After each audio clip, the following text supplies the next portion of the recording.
Perkenalkan, nama saya Katarina Estiulandari, NPM 1916041009, kelas reguler A.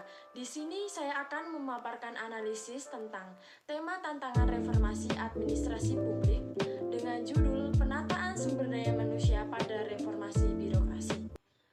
Menurut Sedarmayanti, mengatakan bahwa reformasi birokrasi merupakan upaya pemerintah untuk meningkatkan kinerja melalui berbagai cara dengan tujuan efektivitas, efisien, dan akuntabilitas, di mana reformasi birokrasi itu mencakup beberapa perubahan, yaitu yang pertama, perubahan cara berpikir. Maksudnya yaitu, birokrasi harus merubah pola pikir yang terdahulu. Birokrasi harus memiliki pola pikir yang menyadari bahwa mereka sebagai pelayan masyarakat harus mempunyai sikap dan pola perilaku yang baik, yang artinya tidak menyimpang dari peraturan yang sudah diterapkan atau sesuai dengan peraturan perundang-undangan.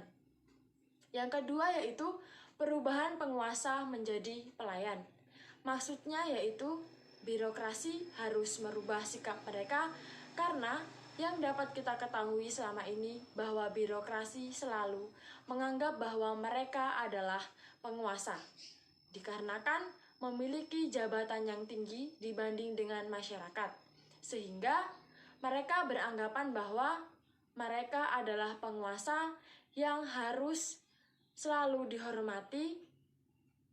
Oleh sebab itu, hal yang demikian harus dihilangkan dari birokrasi. Yang ketiga yaitu mendahulukan peranan dari wewenang.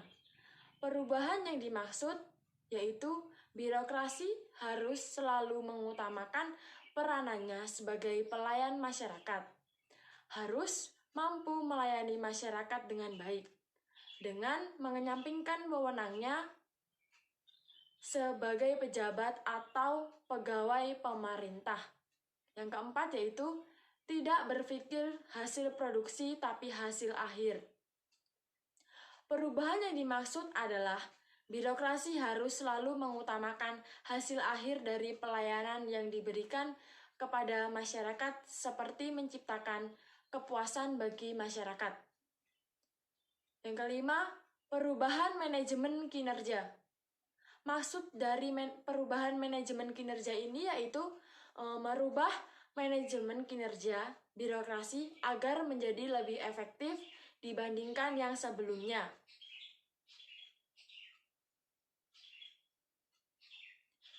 Proses penataan tata laksana. Organisasi dan tata laksana merupakan alat untuk mencapai visi dan misi organisasi. Tata laksana adalah sekumpulan aktivitas kerja terstruktur dan saling terkait yang menghasilkan keluaran yang sesuai dengan kebutuhan pengguna. Penataan tata laksana dilaksanakan melalui serangkaian proses analisis dan perbaikan tentang nasional bertujuan untuk meningkatkan efisiensi dan efektivitas sistem, proses, dan prosedur kerja yang jelas dan terukur pada masing-masing kementerian atau lembaga serta pemerintahan daerah. Target yang ingin dicapai melalui program ini antara lain yaitu meningkatkan efisiensi dan efektivitas program proses manajemen pemerintah serta kinerja di kementerian atau lembaga serta pemerintahan daerah. Beberapa perbaikan atau penataan tata laksana dapat dilaksanakan secara intuitif dan segar tanpa harus melalui analisis dan perbaikan proses yang panjang. Perbaikan atau penataan tata ulang laksana perlu dilaksanakan apabila yang pertama yaitu terjadi perubahan arah strategis kementerian atau lembaga serta pemerintah daerah yang berdampak pada atau mengakibatkan perubahan tugas dan fungsi serta keluaran organisasi atau unit kerja. Yang kedua yaitu adanya keinginan atau dorongan dari dalam kementerian atau lembaga dan pemerintah daerah ataupun dorongan dari publik atau masyarakat sebagai salah satu pemangku kepentingan untuk memperbaiki kinerja pelayanan publik secara signifikan.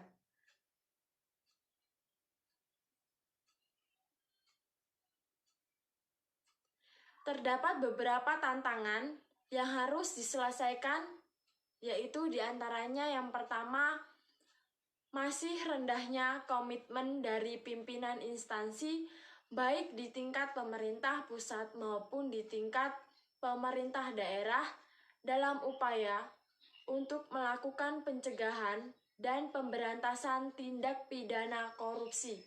Yang kedua yaitu masih terdapatnya proses bisnis atau terlaksananya dalam instansi pemerintah yang kurang jelas dan transparan.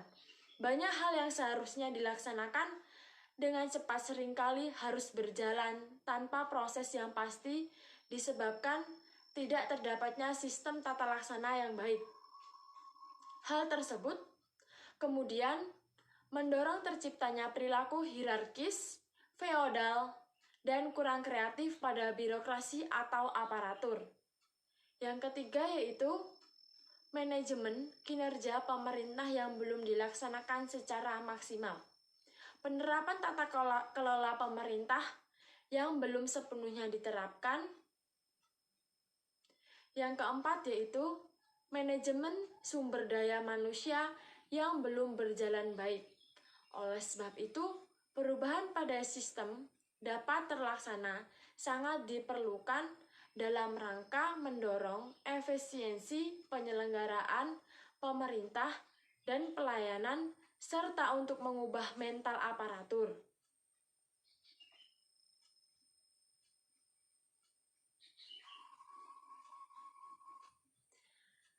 Langkah-langkah perbaikan tata laksana sesuai Peraturan Menteri Negara, Pendayagunaan Aparatur Negara, dan Reformasi Birokrasi tentang pedoman penataan tata laksana. Adapun langkah-langkah untuk melakukan perbaikan tata laksana antara lain yang pertama yaitu memahami harapan pengguna utama atas perbaikan dari tata laksana yang dimaksud. Yang kedua yaitu memahami peraturan atau kebijakan yang mengatur tata laksana yang dimaksud. Yang ketiga yaitu mengidentifikasi perbaikan tata laksana yang diusulkan, biasanya melalui penyederhanaan proses, penghilangan proses yang tidak perlu, serta perbaikan model tata laksana sesuai dengan perbaikan yang telah dilakukan. Dari pemaparan yang telah saya sampaikan dapat ditarik kesimpulan yaitu menurut Direktorat Jenderal Perundang-undangan mengatakan bahwa reformasi birokrasi adalah upaya perubahan di mana perubahan yang dilakukan terkait reformasi birokrasi yaitu perubahan cara berpikir, penataan peraturan perundang-undangan, penguatan organisasi, manajemen sumber daya manusia aparatur, penguatan akuntabilitas kinerja, dan peningkatan kualitas pelayanan publik. Penataan tata laksana dilaksanakan melalui serangkaian proses analisis dan perbaikan tata laksana bertujuan untuk meningkatkan efisiensi dan efektivitas sistem, proses, dan prosedur kerja yang jelas, efektif, efisien, dan terukur pada masing-masing kementerian atau lembaga serta pemerintah daerah. Target yang ingin dicapai melalui program ini adalah meningkatkannya efisiensi dan efektivitas proses manajemen pemerintahan serta kinerja di kementerian atau lembaga dan pemerintah daerah. Dari pemaparan yang telah saya sampaikan, adapun saran yaitu perubahan pada sistem tata laksana ini sangat diperlukan dalam rangka mendorong efisiensi penyelenggaraan pemerintahan dan pelayanan serta untuk mengubah mental aparatur. Dengan ini, seharusnya lebih memperhatikan tantangan yang dihadapi agar dapat terselesaikan secara keseluruhan, baik dalam rendahnya komitmen dari pimpinan instansi di tingkat pemerintah pusat maupun di tingkat pemerintah daerah serta proses bisnis atau tata laksana dalam instansi pemerintah yang kurang jelas dan transparan.